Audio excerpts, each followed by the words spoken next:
Well, Em, thank you so much for chatting with us. We're absolutely excited. We had to bring in the big name over to manage to get you on a day that you weren't on. But we just realized that, of course, it's 1 year since you signed for Arsenal. I remember covering that. Everyone here was excited. Everyone at ESPN was excited, of course, to see you in WSL. And since then, you've just had such an amazing year of growth. So just take us back, I suppose, to that moment and kind of the trajectory that you've had now. Is here just feeling like home now? Yeah, I mean, it's crazy. It's been a year. It's gone by so quick.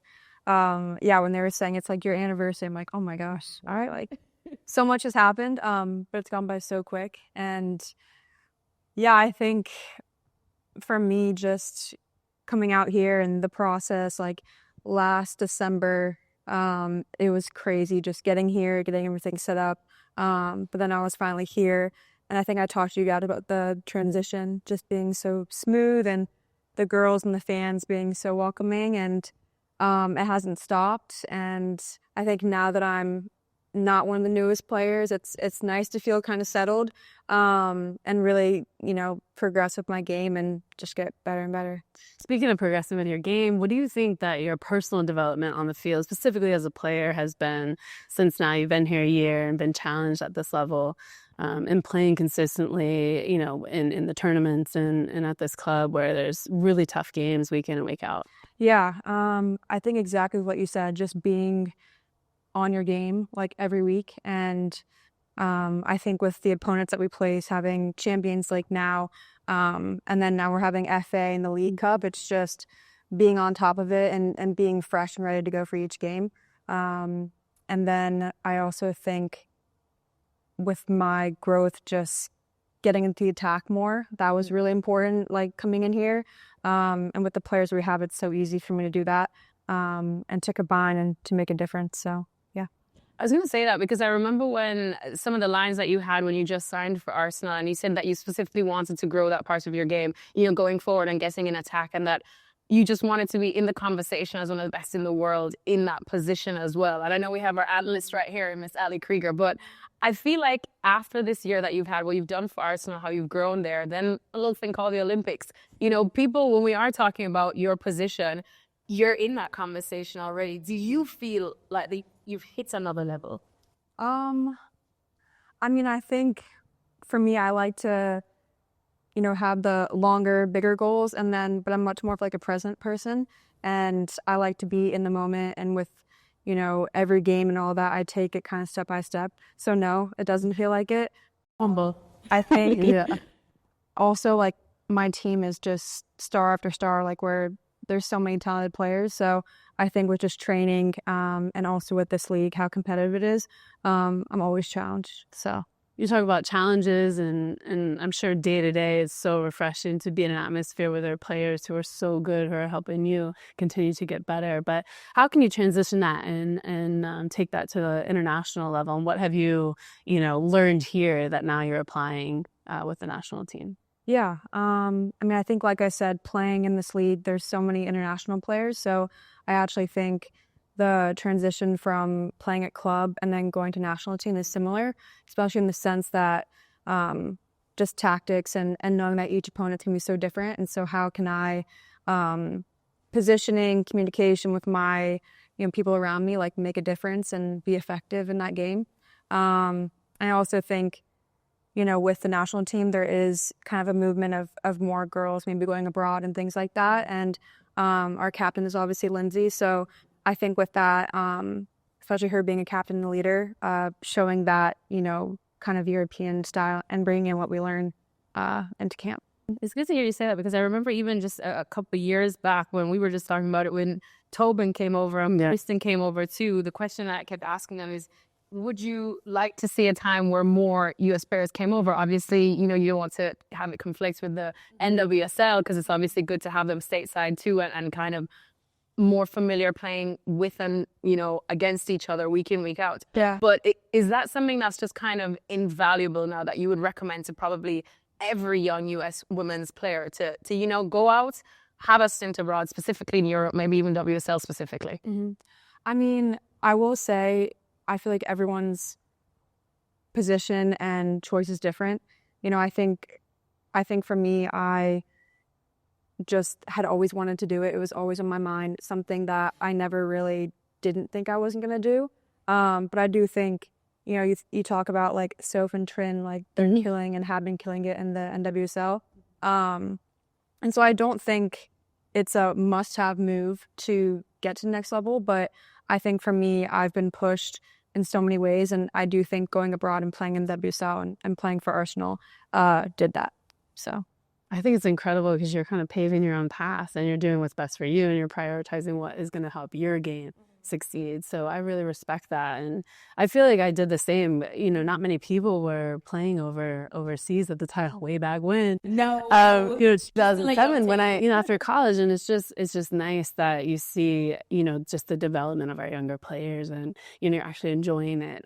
But going back to Olympics and winning the Olympics, it's one of the biggest tournaments in the world, and winning the gold medal. How has your life actually changed now after, winning that and going through that experience? Yeah. I think every time I go home, everyone's like, I want to see the medal. I want to see the medal. Why aren't you wearing it now? Okay. You should walk with that ice all the time. So from our media people always like, so when you thought, that's probably the biggest change, just more like house tours, invites, whatnot. But no, I don't think it still has hit me yet. I think sometimes when we're getting invited to, go to all these awards and all that with all the other athletes, I think that's when it hits, when you see other athletes, and you kind of look up to them, and I don't know, you don't really see yourself as this Olympic athlete for some reason, but then when you see someone else, it's like in a different sport, it kind of hits more. So I would say no, not much has changed. Yeah. Not much. Just casual, yeah. Casually, just so casual gold medalist. But it's interesting again to hear you say that, because I feel like obviously we talked about it just from an outside view a lot, because we covered obviously the Women's World Cup. I was there in Australia and New Zealand. You were covering it from studio, and so much of the talk after that World Cup and the fallout and the big drama the media makes, is this the end of an era for the US, and then just basically a year later, here you are, winning one of the top prizes in football. Was that ever in the back of your mind that, maybe we still have a point to prove, and thank goodness we did it? For sure. I think after the World Cup and we really regrouped as a team and organization, and, I think since the World Cup, there's been so much motivation to with the Olympics. That was what we were all aiming for. But again, I think what we learned from the World Cup, it's a lot easier said than done, and especially with the national team and, how many times we won the World Cup. There's just such a lot of pressure on our team, but it's getting harder and harder. The women's game is growing. So, again, I think with that, we knew we wanted to win it, and that was a goal, but we knew it was going to be a lot harder. And so winning it, getting it done, I think, especially with Emma, just makes us more and more motivated.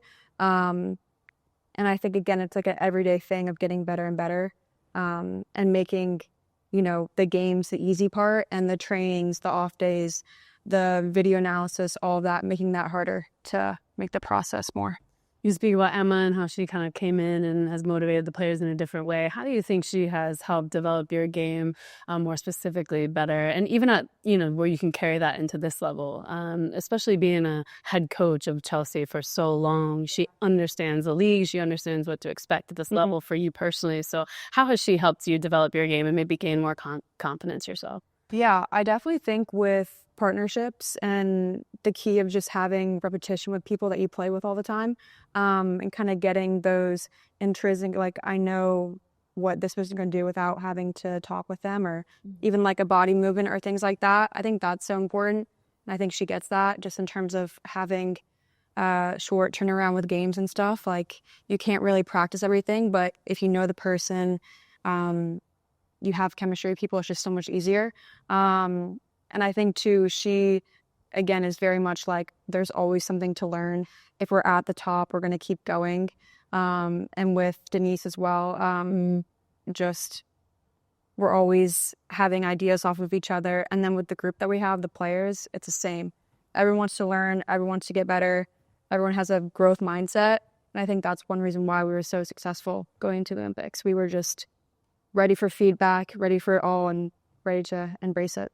I feel like when we talk about managers, we obviously spend a lot of time analyzing their tactics and how they do stuff on the pitch, but sometimes we tend to underrate the man management parts of it as well. And, Emma's worked with us as well at ESPN. And even while she was working with us, she was fielding personal calls from her players, at Chelsea. Frank Kirby, I know, has spoken a lot about how she calls it for any little personal problem she has. She's kind of like that cool auntie, I suppose everybody wants, but also she commands that respect, And now, one thing from all my years of covering the US Women's National Team is that you guys are such a unit. Like, you know each other very, very well. And there is genuine friendships as well in the team. So do you feel like Emma was then just that perfect fit that it just kind of finally clicked? Yeah. And exactly what you said. I think actually being able to manage people is probably the most important skill of a manager.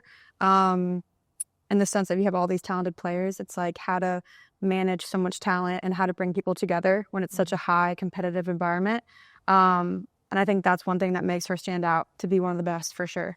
And she's also able, I think with the national team having, all the kids and the babies come around and her son comes in too, it really just has created a more just like open, loving environment. And you just kind of not take for granted, but it just gives you more perspective. And I think that's made us a lot closer as well. So winning, obviously, the Olympics and at the international level recently, now coming back to the club level, what are your personal goals specifically for 2025? I know there's not really a big tournament until World Cup, so there's some time. And what do you want to achieve personally here at the club level? Yeah, definitely with Champions League, we made it to a knockout. So continuing with that and winning Champions League is definitely. And then same with the WSL. We know Chelsea is kind of at the higher now in terms of points. So can we keep, our winning streak rolling, and can we keep winning and hopefully win the league too? So I think with the national team, like you said, to me, there's so much going on. Yeah. And with club in terms of like the FA, all the tournaments we have. But I think, not having something this summer, it's just a great time to really get the details. Because I feel like when you have all these big tournaments year after year after year, like you just don't have time to work on the little things that you want to work on.